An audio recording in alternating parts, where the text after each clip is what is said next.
Welcome to the second episode of the Eliminate Hate podcast for Intro to Digital Media here at the University of New Mexico. I'm your host, Shannon, and I'm here with TJ Hello. and Jaden. Hey, everyone. And in our last podcast, we talked a little bit about issues with the internet and what needs to be improved upon with the internet as a whole in our society today. And in this episode, we're going to be talking about some of our proposed solutions to help make the internet a better, safer place for all of its users. The first issue that we've been talking a lot about lately is fact checking and the idea that lots of social media companies such as Twitter and Instagram could easily change their methodologies and improve upon systems of fact-checking posts and articles and things that are posted to these websites to make sure that the information that they are spreading is accurate, safe, and correct. What do you think, TJ? Yeah, these companies offer platforms that provide an environment that people can use at their discretion, and fact checking really needs to be a crucial part of you running and maintaining that environment so that it is usable for everyone that wants to be involved.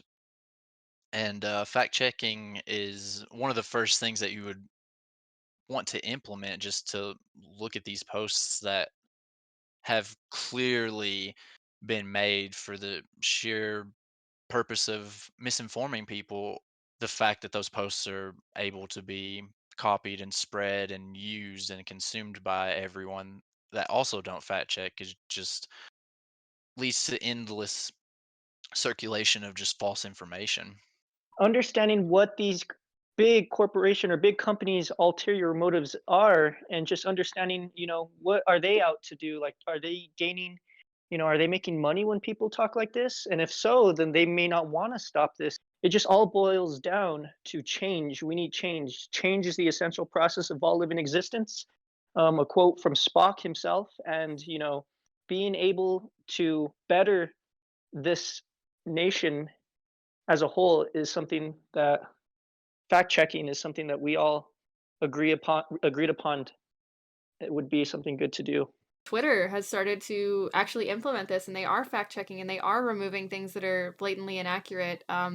The honestly most popular Right. example of this was back around the election times in 2020. There were several tweets from our former president that were blatantly incorrect and blatantly stating things that were factually incorrect about the election, and Twitter started to put its foot down and as a company decided that the things that Donald Trump was posting at that time were harmful and destructive and just unimportant pieces of misinformation that were just fueling duels and fights and arguments about politics.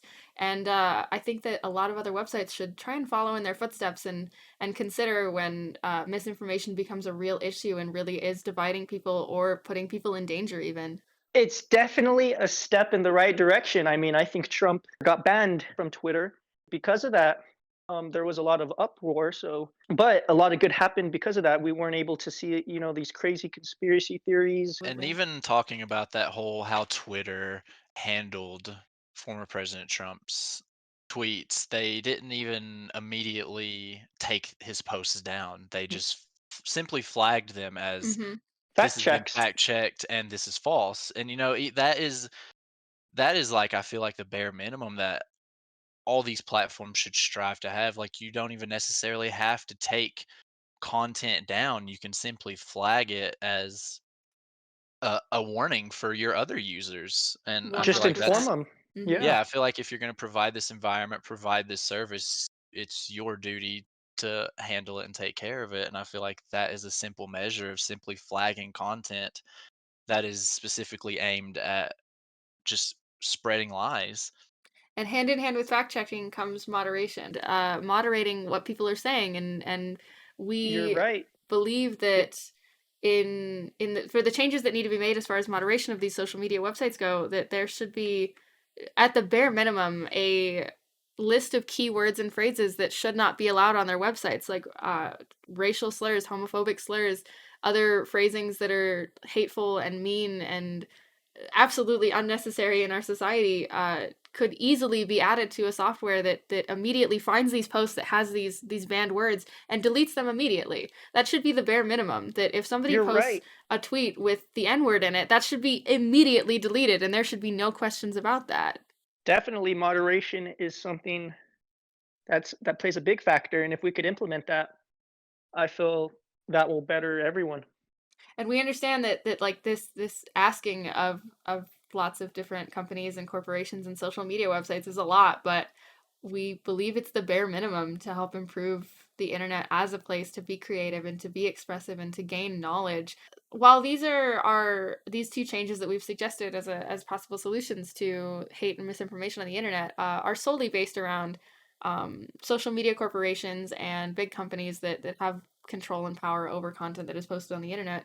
We also believe that change starts like with people and with new generations. So one of the other things that we've been talking a lot about lately is making some changes in public education and public elementary school education to teach kids from a young age proper online etiquette, teach them critical thinking skills and skills in empathy and kindness, just to be nicer to their fellow students and their classmates and their friends and other people that they meet in their lifetime.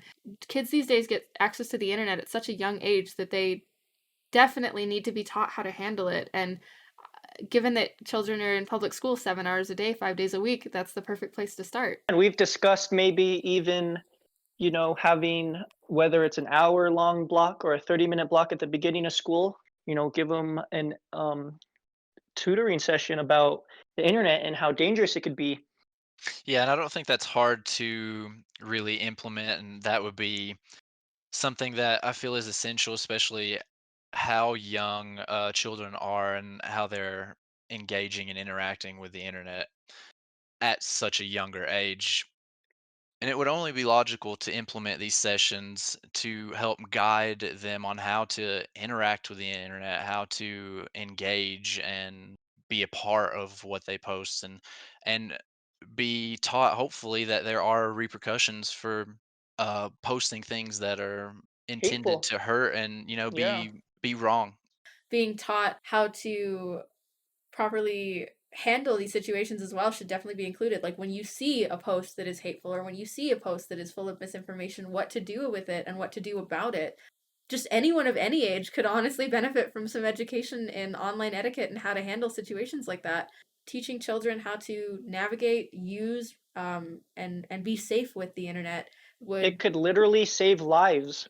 The arc of the moral universe leads us down a path we never knew we needed to walk to find the common humanity that binds us. And if we're able to come together and not spread hate, eliminate hate, we as we as one people can thrive. Yeah, so that's just And some of the things that we've been talking about in the last couple of weeks as we've been working on this project. Different methods to safely and ethically control and try and create the internet into a much better place for everyone who uses it. This has been the second episode of the Eliminate Hate podcast. Thank you so much to TJ and Jaden for sitting and talking and chatting about how we can improve the internet for all of its users. And follow us on Instagram at eliminate.hate, and we will see you guys next time. bye everyone. Have a nice one.